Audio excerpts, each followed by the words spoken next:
या फिर नीलिमा अर्पण के खून में शामिल थी। ये भी हो सकता है कि नीलिमा का इस्तेमाल किया गया, वो वीडियो बनवाया गया, अर्पण को वहां साउथ हिल में बुलाया ताकि आसानी से अर्पण का खून कर सके, और जब नीलिमा का काम खत्म हो गया इसको भी रास्ते से हटा दिया। ये अन्नू ही हो सकती है, अन्नू ने ही वो वीडियो भेजा था, खूनी अन्नू ही हो सकती है। ये हो क्या रहा है? मेरी बेटी अभी भी सदमे में है। इसने उसका बेस्ट फ्रेंड खो दिया है और आपने अभी भी इसे पूछताछ के लिए बुला लिया। क्रिमिनल है क्या मेरी बेटी? अरे हमने कब कहा कि आपकी बेटी क्रिमिनल है? बस हमें कुछ पूछताछ करनी थी, इसलिए आपकी बेटी को हमने यहाँ बुला लिया। इसका जो बेस्ट फ्रेंड है ना अर्पण, हमें पता चला कि उसका एक्सीडेंट नहीं हुआ है, खून हुआ है।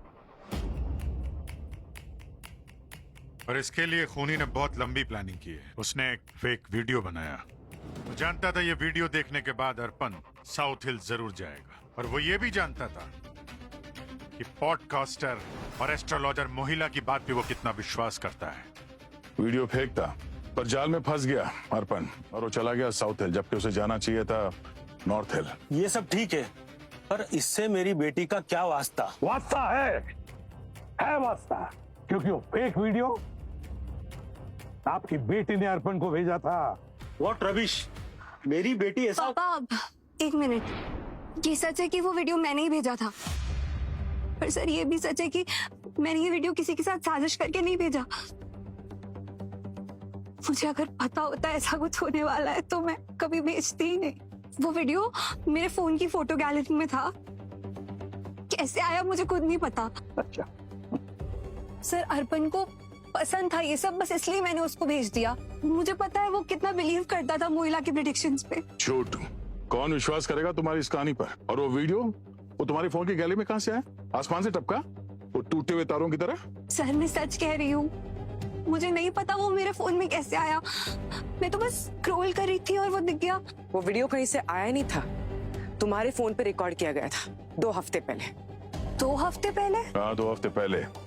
और ये वीडियो नीलिमा के घर पे शूट हुआ है, और तुमने खुद वो वीडियो शूट किया है। 2 हफ्ते पहले तो मेरा फोन गायब हो गया था, मैंने पुलिस में कंप्लेन भी तो करवाई थी। और नीलिमा, मैं किसी नीलिमा को नहीं जानती, तो मैं उसके घर कैसे जाऊंगी? अच्छा, फिर ये फोन तुम्हारे पास आया कैसे?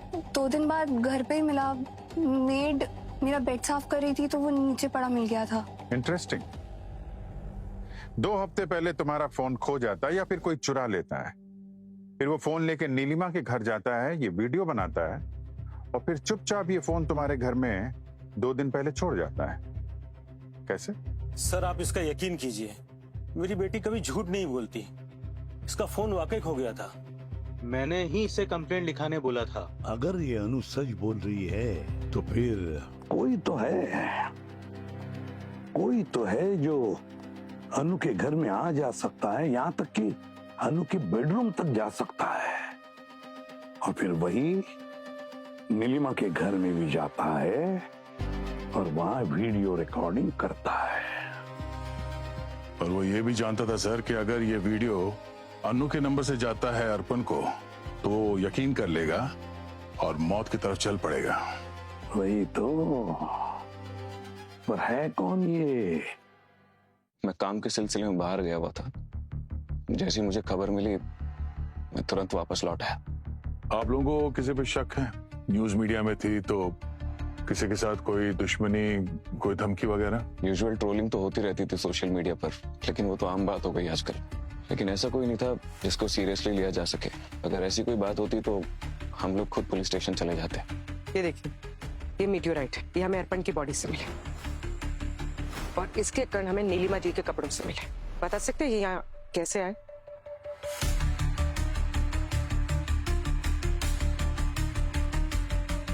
अजीब बात है, शाम के वक्त आसमान से छत फाड़ के तो नहीं गिरा होगा? आप लोग मुझसे सवाल ऐसे पूछ रहे हैं जिनका जवाब ही नहीं है मेरे पास। मैं लाइफ में पहली बार देख रहा हूँ, ये मुझे नहीं पता क्या है। अच्छा, आप और आपकी पत्नी मेटीरियोलॉजिस्ट अशोक और उसके बेटे अर्पण को जानते थे? कौन अशोक? अर्पण? नहीं, मैं नहीं जानते इन्हें। ये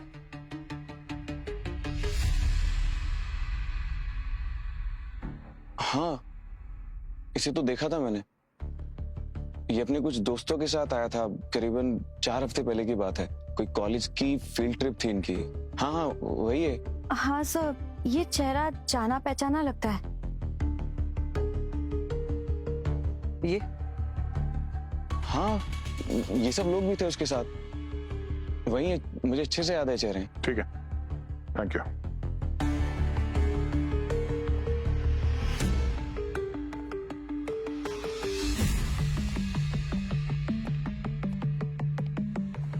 सर हो सकता है खूनी इनमें से कोई एक हो। हो सकता है ऐसा कोई जो नीलिमा से पहले उसके स्टूडियो में मिला था, कोई ऐसा जो अनु के घर पे जाके आसानी से उसके मोबाइल फोन को चुरा सके, क्योंकि उसी ने अनु के फोन पे वो फेक वीडियो रिकॉर्ड किया है और अर्पण को अपने जाल में फंसा लिया है। ये मीटियोर सैंपल मैंने बहुत अच्छी तरह से चेक किए। ये लगभग 4.5 लाख साल पुराने हैं और 15 साल पहले पृथ्वी पर गिरे हैं। क्या? हाँ, और इनका उस उल्का बारिश से कोई लेना देना नहीं। मतलब नीलिमा के जो कपड़ों पर हमें कण मिले मेटेओराइट के, वो इस 15 साल पुरानी मेटेओराइट के कण है। तो अभी जो हमने वीडियो में जो देखा उल्कापात का, वो कण नहीं है। मतलब शूटिंग स्टार को इस्तेमाल किया गया। और एक बात और बस, ये अर्पण के इस जले हुए शरीर पर से मुझे जाइथेरियम और जेराफेट नाम के 2 कंपाउंड मिले हैं और ये क्लासिक इंसिडेरी कंपाउंड होते हैं, मतलब तुरंत आग पकड़ने वाले कंपाउंड। मैं दिखाता हूं।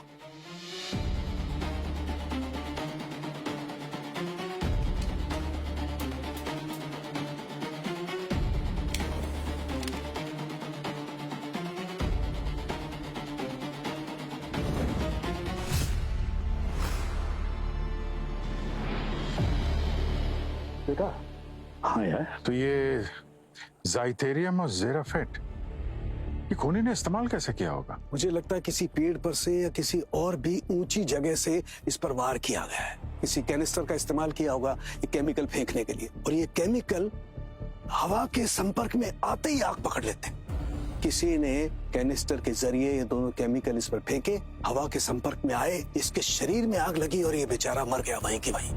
और इनसे इतनी रोशनी होती है जैसे लगता है कोई तारा टूट के जमीन पर गिरा। कुदरत के इस करिश्मे का कैसा नाजायज इस्तेमाल करके इस बेचारे की जान ले ली गई। जहां हादसा हुआ है वहीं कुछ मिलेगा। कैसे निशाना बनाया है खूनी ने अर्पण को।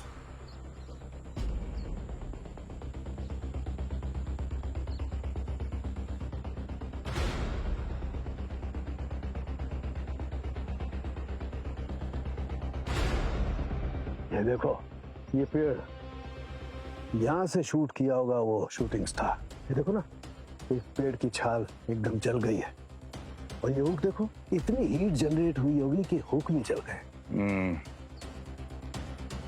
अगर यहां से कुछ फेंका जाए तो ट्रैजेक्टरी वीडियो से मैच करती है।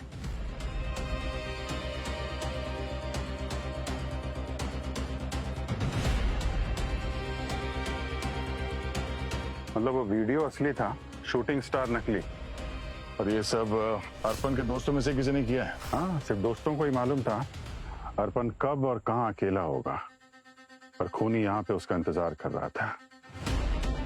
अब उन दोस्तों में से दुश्मन को बाहर निकालना पड़ेगा।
अच्छा, तो तुम हो वो दोस्त जिसने अपने दोस्त की जान ली है? Sir sorry sir sir sir मैं अकेला नहीं हूँ सर।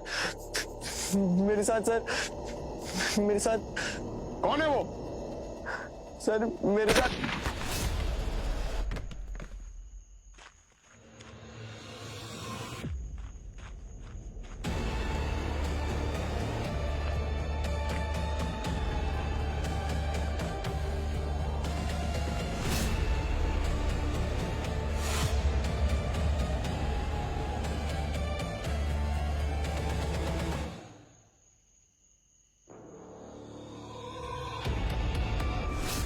हम लोग तो नीलिमा मैम के असिस्टेंट है।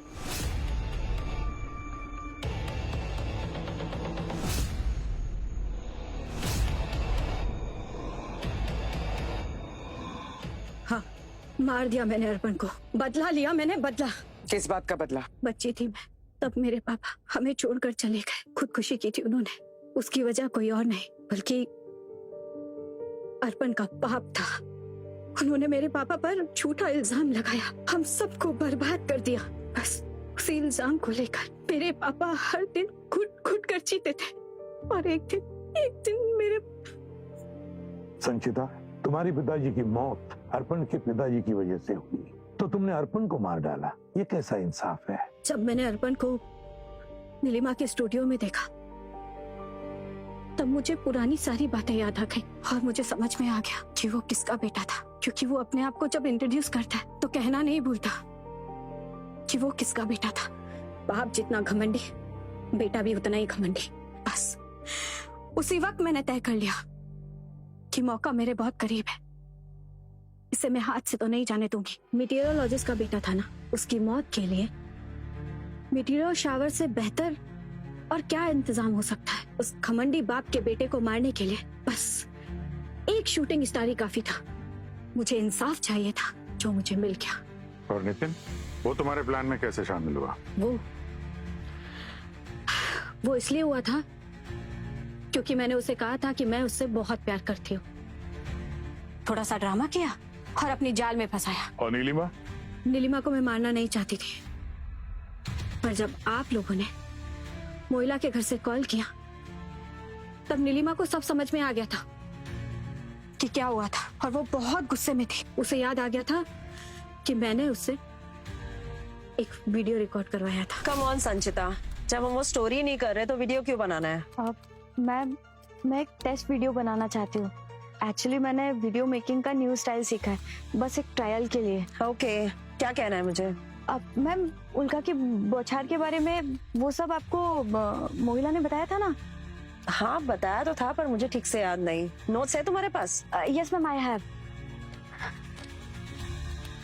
यस मैम, डेट 12 सितंबर, meteor shower on south hills. बस इसे आपको अपने अंदाज में कहना है।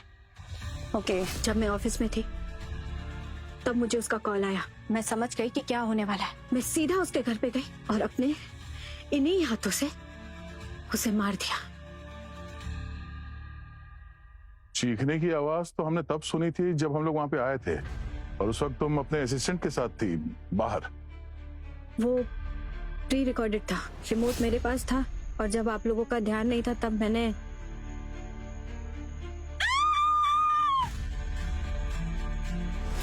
और वो मीटियोर फ्रेगमेंट्स कहाँ से मिले तुम्हें? और कहां से?